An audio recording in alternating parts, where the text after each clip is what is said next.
Salut les gens! Alors petite annonce pour vous dire que cette vidéo est une re-upload d'une ancienne vidéo qui était sur une ancienne chaîne YouTube. Voilà, il y avait que deux vidéos, là c'est la première, il y a une suite logique, là c'est la régression de qualité et puis vous comprendrez la suite logique.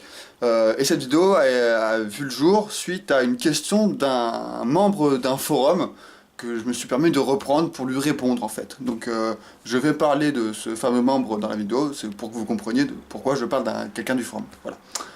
Bonne vidéo! Suite à une remarque d'un membre du forum, je me suis dit qu'il était temps de répondre à une question qui me taraude depuis un certain temps. La qualité des animés et des mangas régresse-t-elle avec le temps? Ah oui, vas-y, fais voir. Comment t'es rentré, toi? Donne-moi mon manger.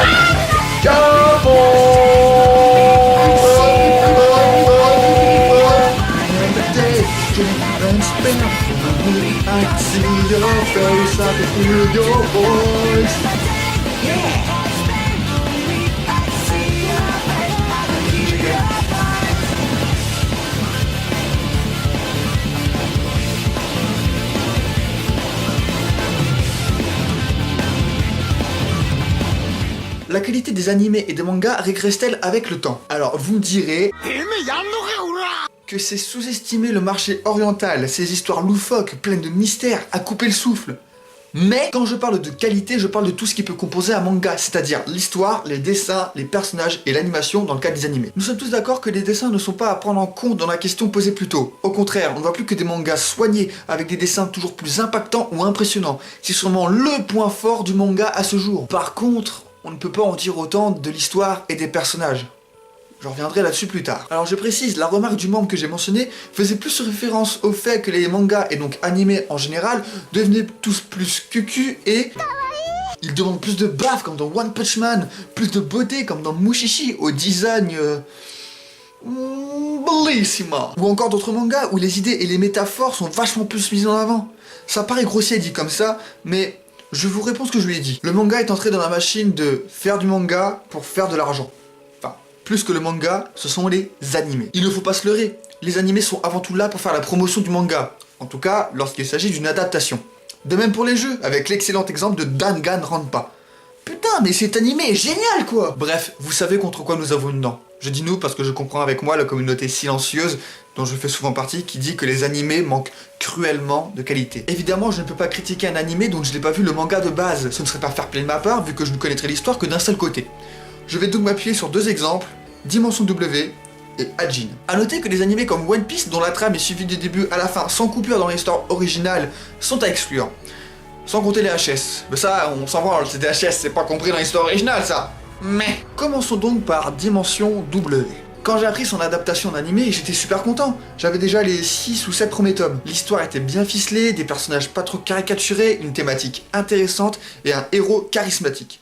Bref, c'était très plaisant. Puis arriva l'animé. Il a sauté énormément de passages, de dialogues, d'intrigues pourtant importantes et profondes au niveau du scénario, et une grosse partie a été supprimée. L'animé reste sur une fin assez similaire du manga, mais sans nous donner un goût de possible suite, contrairement au tome 10 du manga. Voilà, ce court ressenti fut le même pour Hajime. En pire tout de même, le manga s'aventure dans un scénario vachement plus long et détaillé que dans l'animé. Pourtant, dans ces deux cas-là, les animés sont pas dégueulasses. Ils sont même très bien, mis à part ce détail de l'histoire rongée. Alors, c'est quoi le problème? Qu'est-ce qui change? Qu'est-ce qui fait que les mangas semblent décliner vers quelque chose de plus facile et... C'est ce que j'appellerais une saturation de l'imagination. Vous savez combien d'histoires sont sorties dans le monde depuis ces dernières années? Beaucoup trop pour pouvoir vous les compter. Bien sûr que parmi elles on retrouve des perles rares dont le public raffole, mais pour le manga par exemple, comme le concept s'est énormément répandu, surtout en Occident, il lui faut plus de matière.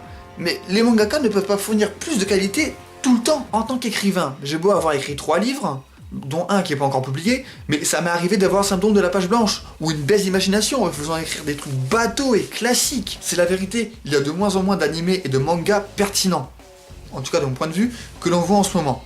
Je ne compte pas les suites, nous sommes d'accord. Par exemple, voici les animés que je suis cette saison, la saison hiver 2016-2017. Sur tout cela, combien est-ce que je considère comme pertinent? 5. Et maintenant, combien ne sont pas des suites? 3. Et encore, je ne regarde que cela. Il y a pas mal d'animés à côté que je ne regarde pas parce que je n'ai tout simplement pas le temps. Et je vous le demande. Combien sont pertinents selon vous parmi ceux que vous regardez? Sur quels critères vous basez-vous pour cela? Mes critères sont simples. Originalité, fil rouge, pertinence des idées exposées, intrigue et personnages. Tout ça apporte de l'intérêt et j'ai plus d'affinité avec ces trois-là. Je vous repose alors la question. Quels sont les animés de cette saison ou des saisons suivantes qui sont pertinents? Est-ce que le manga et les animés connaissent-ils vraiment un blanc d'imagination, de nouveautés? Et y en aura-t-il de nouveau? J'ajoute que s'il y a plus de mangas et d'animés un peu cucu, c'est parce qu'il faut faire fonctionner la machine à sous, comme je le disais. Alors si la quantité vient à manquer pour certains éditeurs ou studios d'animation, ils piocheront dans les restes les mangas qui ont certes un caractère très caricatural au niveau des personnages et un fond pas très recherché, mais qui font rire avant tout le public japonais. Attention, tout ceci n'est que mon interprétation. Mes théories, les japonais, et notamment dans le marché du manga, restent assez fidèles à leur système et leur art. Mais ça ne m'étonnerait pas que ce que je viens de vous exposer soit réellement le cas. Je vous ai accordé un petit moment d'analyse. À bientôt.